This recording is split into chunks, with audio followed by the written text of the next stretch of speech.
Hi, this playlist, Sasha Reads, now has 100 subscribers. So thank you all for having listened to these poems over the last several months when I've been recording them. If you haven't seen all of the poems, there's a link to the entire playlist in the notes below.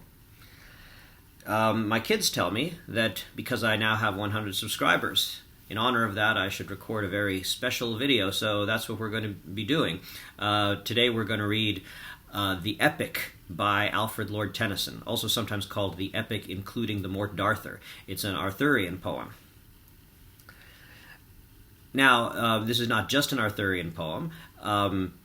Alfred Lord Tennyson, a British poet who lived between 1809 and 1892, was probably the most prominent British poet of the whole Victorian era.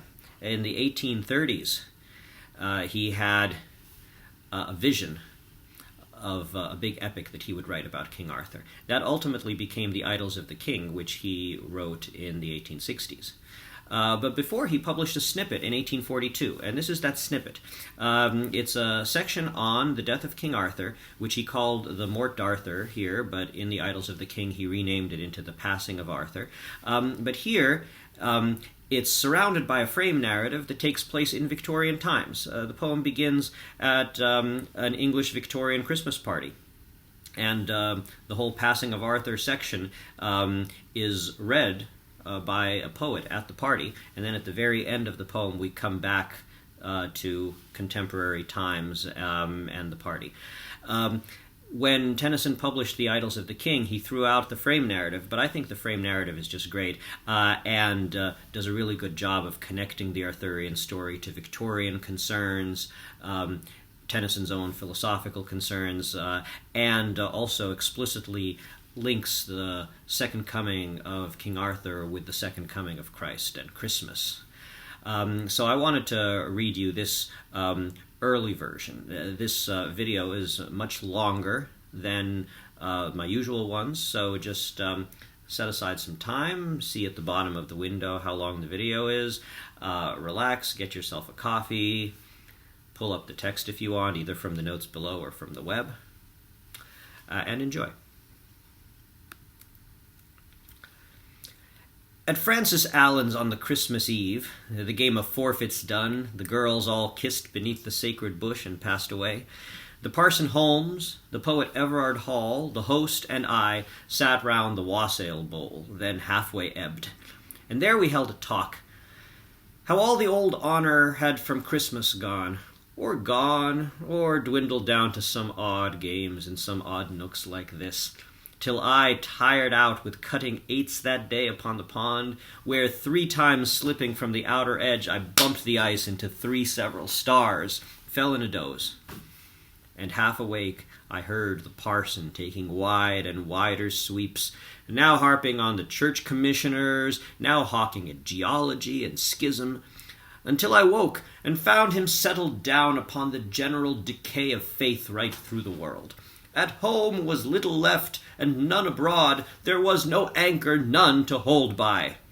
Francis, laughing, clapped his hand on Everard's shoulder with, I hold by him. And I, quoth Everard, by the wassail bowl. Why, yes, I said, we knew your gift that way at college, but another which you had, I mean a verse, for so we held it then. What came of that? You know, said Frank, he burnt his epic, his King Arthur, some 12 books, and then to me demanding why. Oh, sir, he thought that nothing new was said, or else something so said 'twas nothing. That a truth looks freshest in the fashion of the day, God knows he has a mint of reasons. Ask, it pleased me well enough. Nay, nay, said Hall, why take the style of those heroic times? For nature brings not back the mastodon, nor we those times, and why should any man remodel models? These 12 books of mine were faint Homeric echoes, nothing worth, mere chaff and draught, much better burnt. But I, said Francis, picked the 11th from this hearth, and have it, keep a thing, its use will come. I hoard it as a sugar plum for Holmes. He laughed, and I, though sleepy like a horse that hears the corn bin open, pricked my ears, for I remembered Everard's college fame when we were freshmen. Then at my request he brought it, and the poet, little urged, but with some prelude of disparagement, read, mouthing out his hollow ohs and ahs, deep-chested music, and to this result. Morte Arthur. So all day long the noise of battle rolled among the mountains by the winter sea, until King Arthur's table, man by man, had fallen in lioness about their lord King Arthur. Then, because his wound was deep, the bold Sir Bedivere uplifted him, and bore him to a chapel nigh the field, a broken chancel with a broken cross that stood on a dark strait of barren land. On one side lay the ocean, and on one lay a great water, and the moon was full. Then spake King Arthur to Sir Bedivere, the sequel of today unsolders all the goodliest fellowship of famous knights whereof this world holds record. Such a sleep they sleep, the men I loved. I think that we shall never more at any future time delight our souls with talk of knightly deeds, walking about the gardens and the halls of Camelot as in the days that were. I perish by this people which I made, though Merlin swear that I should come again to rule once more. But let what will be, be. I am so deeply smitten through the helm that without help I cannot last till morn. Thou, therefore, take my brand Excalibur, which was my pride, for thou rememberest how in those old days one summer noon an arm rose out from out the bosom of the lake, clothed in white samite, mystic, wonderful, holding the sword, and how I rode across and took it, and have worn it like a king. And wheresoever I am sung or told in after time, this also shall be known. But now delay not, take Excalibur, and fling him far into the middle mere. Watch what thou seest, and lightly bring me word. To him replied the bold Sir Bedivere, It is not meet, Sir King, to leave thee thus, aidless, alone, and smitten through the helm. A little thing may harm a wounded man. Yet I thy hest will all perform at full. Watch what I see, and lightly bring thee word. So saying, from the ruined shrine he stepped, and in the moon, athwart the place of tombs where lay the mighty bones of ancient men, old knights, and over them the sea wind sang, shrill, chill, with flakes of foam. He, stepping down by zigzag paths and juts of pointed rock, came on the shining levels of the lake. There drew he forth the brand Excalibur, and o'er him drawing it, the winter moon, brightening the skirts of a long cloud, ran forth and sparkled keen with frost against the hilt. For all the haft twinkled with diamond sparks, myriads of topaz lights, and jacinth work of subtlest jewelry. He gazed so long that both his eyes were dazzled as he stood, this way and that, dividing the swift mind in act to throw. But at the last it seemed better to leave Excalibur concealed there in the many knotted water flags that whistled stiff and dry about the marge. So strode he back slow to the wounded king. Then spake King Arthur to Sir Bedivere, Hast thou performed my mission which I gave? What is it thou hast seen, or what hast heard? And answer made the bold Sir Bedivere, I heard the ripple washing in the reeds, and the wild water lapping on the crag. To whom replied King Arthur, faint and pale, Thou hast betrayed thy nature and thy name, not rendering true answer, as beseemed thy fealty, nor like a noble knight. For surer sign had followed, either hand or voice, or else a motion of the mere. This is a shameful thing for men to lie. Yet now I charge thee, quickly go again, as thou art lief and dear, and do the thing I bade thee. Watch, and lightly bring me word. Then went Sir Bedivere the second time across the ridge, and paced beside the mere, counting the dewy pebbles, fixed in thought. But when he saw the wonder of the hilt, how curiously and strangely chased, he smote his palms together, and he cried aloud, And if indeed I cast the brand away, surely a precious thing, one worthy note, should thus be lost forever from the earth, which might have pleased the eyes of many men. What good should follow this, if this were done? What harm undone? Deep harm to disobey, seeing obedience is the bond of rule. Were it well to obey, then, if a king demand an act unprofitable against himself? The king is sick, and knows not what he does. What record or what relic of my lord should be to aftertime, but empty breath and rumors of a doubt? But were this kept, stored in some treasure house of mighty kings, some one might show it at a joust of arms, saying, King Arthur's sword Excalibur, wrought by the lonely maiden of the lake. 9 years she wrought it, sitting in the deeps upon the hidden bases of the hills. So might some old man speak in the aftertime to all the people, winning reverence. But now much honor and much fame were lost. So spake he, clouded with his own conceit, and hid Excalibur the second time, and so strode back slow to the wounded king. Then spoke King Arthur, breathing heavily, What is it thou hast seen, or what hast heard? And answer made the bold Sir Bedivere, I heard the water lapping on the crag, and the long ripple washing in the reeds. To whom replied King Arthur, much in wrath, Ah, miserable and unkind, untrue, unknightly, traitor-hearted, woe is me! Authority forgets a dying king, laid widowed of the power in his eye that bowed the will. I see thee what thou art, for thou, the latest left of all my knights, in whom should meet the offices of all, thou wouldst betray me for the precious hilt, either from lust of gold, or like a girl, valuing the giddy pleasure of the eyes. Yet, for a man may fail in duty twice, and the third time may prosper, get thee hence. But if thou spare to fling Excalibur, I will arise and slay thee with my hands. Then quickly rose Sir Bedivere, and ran, and leaping down the ridges lightly, plunged among the bulrush beds, and clutched the sword, and strongly wheeled and threw it. The great brand made lightnings in the splendor of the moon, and flashing round, and whirled in an arch, shot like a streamer of the northern morn, seen where the moving isles of winter shock by night with noises of the northern sea. So flashed and fell the brand Excalibur, but ere he dipped the surface, rose an arm, clothed in white samite, mystic, wonderful, and caught him by the hilt, and brandished him 3 times, and drew him under in the mere. And lightly went the other to the king. Then spoke King Arthur, drawing thicker breath, Now see I by thine eyes that this is done. Speak out, what is it thou hast heard or seen? And answer made the bold Sir Bedivere, Sir King, I closed mine eyelids, lest the gems should blind my purpose, for I never saw, nor shall see here or elsewhere till I die, so great a miracle as yonder hilt.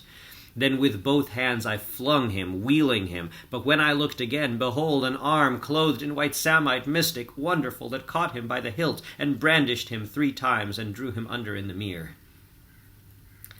An answer made King Arthur, breathing hard, My end draws nigh, 'tis time that I were gone. Make broad thy shoulders to receive my weight, and bear me to the margin. Yet I fear my wound hath taken cold, and I shall die. So saying, from the pavement he half rose, slowly with pain, reclining on his arm, and looking wistfully with wide blue eyes as in a picture. Him Sir Bedivere remorsefully regarded through his tears, and would have spoken, but he found not words. Then took with care, and kneeling on one knee, o'er both his shoulders, drew the languid hands, and rising bore him through the place of tombs. But as he walked, King Arthur panted hard, like one that feels a nightmare on his bed when all the house is mute. So sighed the king, muttering and murmuring at his ear, Quick, quick, I fear it is too late, and I shall die. But the other swiftly strode from ridge to ridge, clothed with his breath, and looking as he walked larger than human on the frozen hills. He heard the deep behind him, and a cry before. His own thought drove him like a goad. Dry clashed his harness in the icy caves and barren chasms, and all to left and right the bare black cliff clanged round him as he based his feet on juts of slippery crag that rang, sharp-smitten with the dint of armed heels. And on a sudden, lo, the level lake and the long glories of the winter moon. Then saw they how there hove a dusky barge, dark as a funeral scarf from stem to stern beneath them, and descending they were aware that all the decks were dense with stately forms, black-stoled, black-hooded, like a dream. By these 3 queens with crowns of gold, and from them rose a cry that shivered to the tingling stars, and as it were one voice in agony of lamentation, like a wind that shrills all night in a waste land where no one comes or hath come since the making of the world. Then murmured Arthur, "Place me in the barge." So to the barge they came. There those 3 queens put forth their hands and took the king and wept.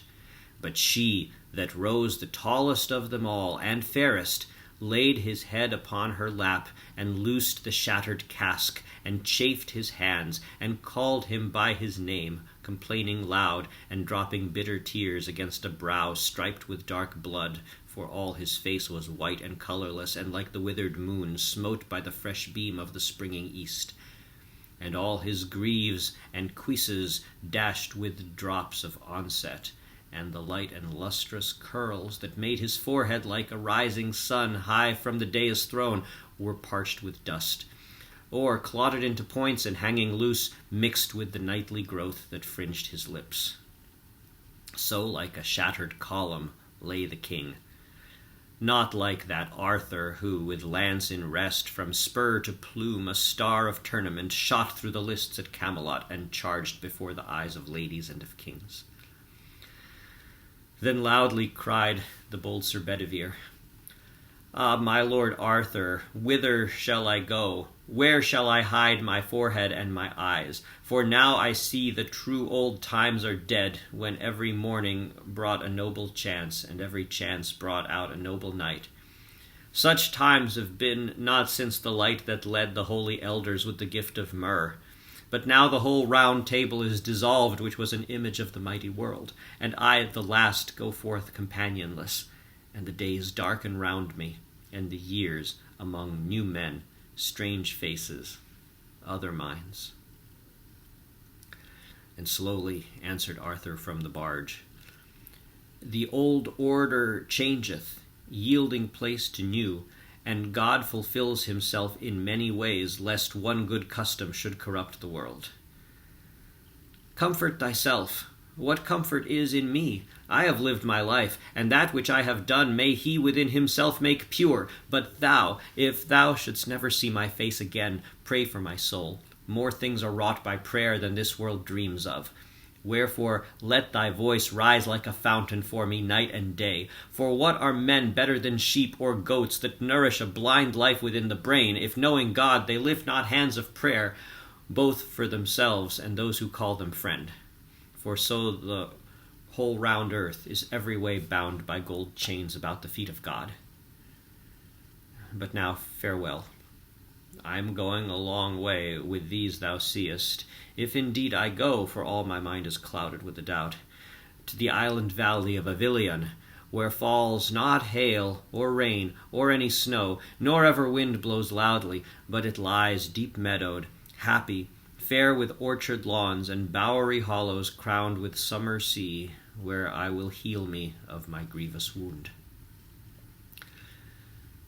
So said he, and the barge with oar and sail moved from the brink like some full-breasted swan that, fluting a wild carol ere her death, ruffles her pure cold plume and takes the flood with swarthy webs.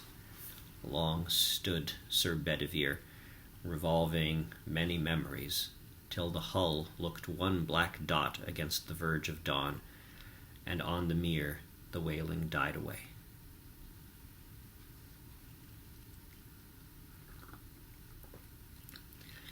Here ended Hall, and our last light that long had winked and threatened darkness flared and fell, at which the parson, sent to sleep with sound and waked with silence, grunted, "Good!" But we sat rapt. It was the tone with which he read. Perhaps some modern touches here and there redeemed it from the charge of nothingness, or else we loved the man and prized his work, I know not. But we sitting, as I said, the cock crew loud, as all that time of year the lusty bird takes every hour for dawn. Then Francis, muttering like a man ill-used, "There now, that's nothing," drew a little back and drove his heel into the smouldered log that sent a blast of sparkles up the flue. And so to bed, where yet in sleep I seemed to sail with Arthur under looming shores, point after point, till on to dawn, when dreams begin to feel the truth and stir of day. To me, methought, who waited with the crowd, there came a bark that blowing forward bore King Arthur like a modern gentleman of stateliest port, and all the people cried, "Arthur is come again, he cannot die."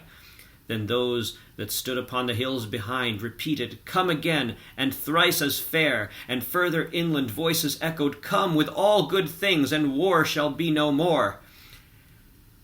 At this 100 bells began to peal, that with the sound I woke, and heard indeed the clear church bells ring in the Christmas morn.